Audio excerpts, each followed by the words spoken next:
What's up, Spud Nation? Special guest today. Very excited. NFL draft right around the corner. This is the Sports Coach's NFL draft expert, Tyler Haddock. We are here to break down the top 10, who we think, kind of our mocks, all that good stuff, what we think the teams need. You ready to do this? I'm ready. Let's do it. We're ready. Carolina Panthers are on the clock. A horrible year last year. Yeah, I think the Carolina Panthers, a lot of what you can roll their 2-14 season into is inconsistency. I think they had some injuries. A couple running backs struggled to keep players on the field, and I think that was a primary reason why they went 2-14. I'm going to project that Marcell Dareus is going to go first overall, the defensive tackle out of Alabama.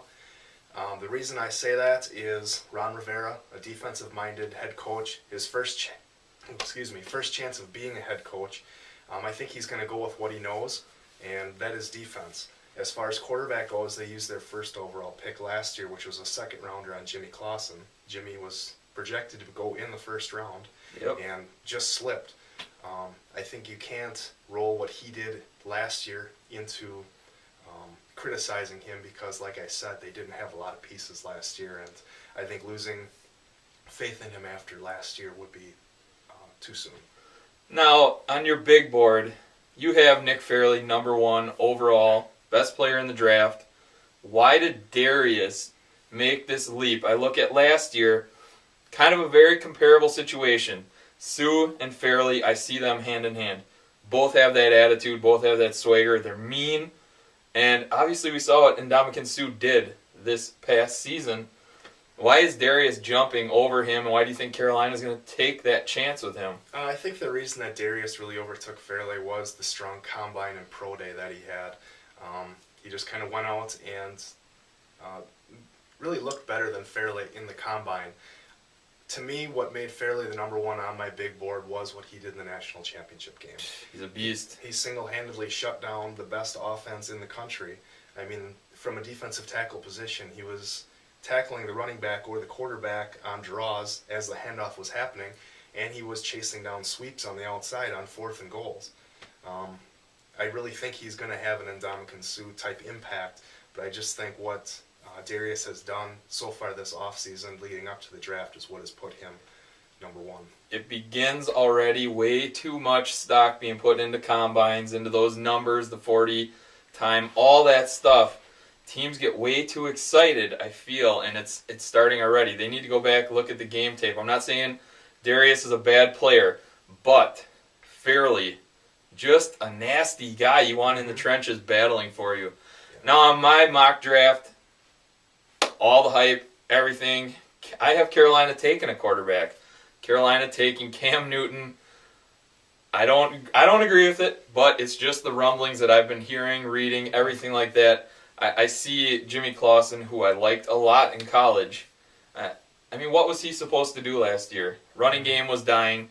Offensive line didn't protect very well. And his receivers were in and out of the lineup. I think they're pulling the plug on Jimmy Clausen a little too quickly. But I see the ceiling on Cam Newton as being tremendously high. Maybe that's kind of what they're looking at right there. Mm-hmm. Getting that athletic quarterback in and maybe building a franchise around him.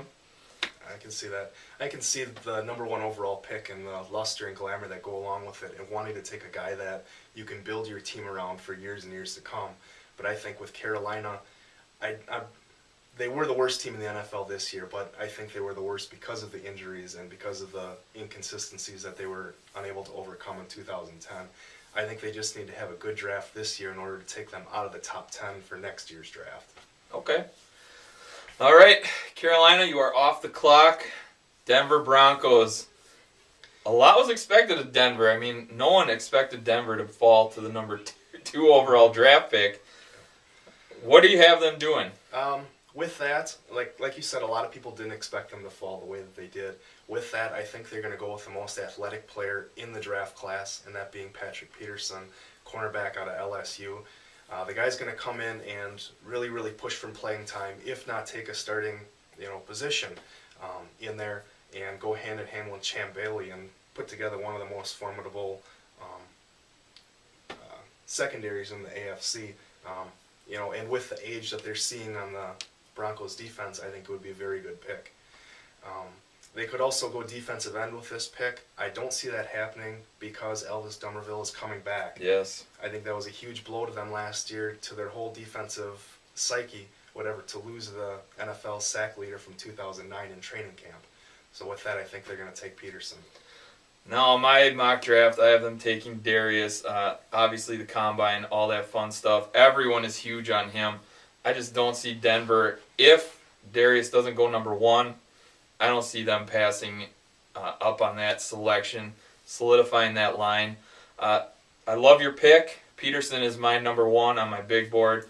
Super athletic, best corner to come out, they're saying, since Deion Sanders, which is high praise for anyone. Plus, you add a return man. Denver, what do you do at that point? They think their secondary's locked up, but I agree. If you're that good, you're going to fight for playing time. But here's the one thing with the NFL, too, is your secondary can never be too deep. Right. And bringing in athletes, like you said, even to just be a kick returner in his first year, and with how, old the Broncos secondary is getting. Yes. Champ Bailey is getting up there in years, and Brian Dawkins getting up there in years. To get some youth back out there and some athleticism, is never gonna hurt a team. And you could also look at the Champ Bailey moving to a safety position. Him and Dawkins back there, and they throw a nice young stud cornerback in there. Gives them versatility. Looks tough on paper. All right, Denver, tough pick, but you're off the clock. Buffalo. The Buffalo Bills, they could go a lot of different directions with this number 3 pick. What do you see?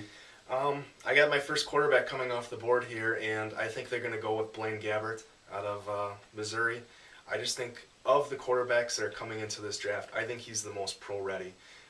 Last year, the Bills invested a first-round pick in a running back that really saw split time. Mm-hmm. I think they're going to want to bring in an offensive player to Chan Gailey's offense that really can contribute right away. And I think Blaine Gabbert is going to be a guy that can come in and, with his, I believe, stronger arm, a more accurate arm than Cam Newton, really be a guy that can open things up and create alleys for the running game too. Now, with the Buffalo Bills, they had a quarterback come out of absolutely nowhere last year. Ryan Fitzpatrick had a great season by all means. Took Buffalo, won them a few games, emerged Stevie Johnson as one of the better receivers in the NFL. Why are they pulling the plug on this guy? Why do they not think that he is the face of that franchise? I just think because of the talent and the potential that Gabbert has, I think he's worth the investment. I think he will be a long-term quarterback in the NFL. I just think that the pieces are in place. It's going to be about getting a guy in there that can run the offense and keep them going for many, many years to come without questions. Do you see Gabbert as compare him to a quarterback? I see a lot of Matt Stafford as far as ability. Wow. When Matt Stafford is healthy, he's got an arm, he's got an accurate arm, he's able to move the ball for the Lions and make them more or less relevant. Yep. And that's what I see in Gabbert. High praise. I love Matthew Stafford. I think his upside, we talk about ceilings all the time, he has got a very high ceiling. If he can stay healthy and on the field, he does make Detroit very relevant. Mm-hmm. I have the Bills going in a totally different direction. I have them taking Von Miller, that pass rusher from the outside. You talk about combine stuff. This guy, blazing fast, can get around the edge, gives them that pass rusher. Buffalo has a lot of holes. I mean, let's face it, they have a lot of needs to fill. And, getting a staple on your defensive side of the ball is a huge, huge thing. And we know pass rushers. You just said it a pick ago, Denver. Yep. Dumervil went down. Their season went down. You add a pass rusher like Von Miller, going to help immensely. So I have the Bills going defense. I think that would be a great pick for them, too, if they went with Von Miller. Of the top 10, I think that Von Miller is the most for sure slam dunk of all of them. Right. I think he's going to go on to have a fantastic rookie season.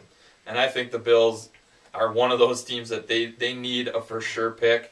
Much like the Carolina Panthers, I think they can't afford to take risks with that pick. But we'll see how Buffalo does it. They've been known to kind of screw the pooch, so to say. Mm-hmm. All right, Bills, off the clock.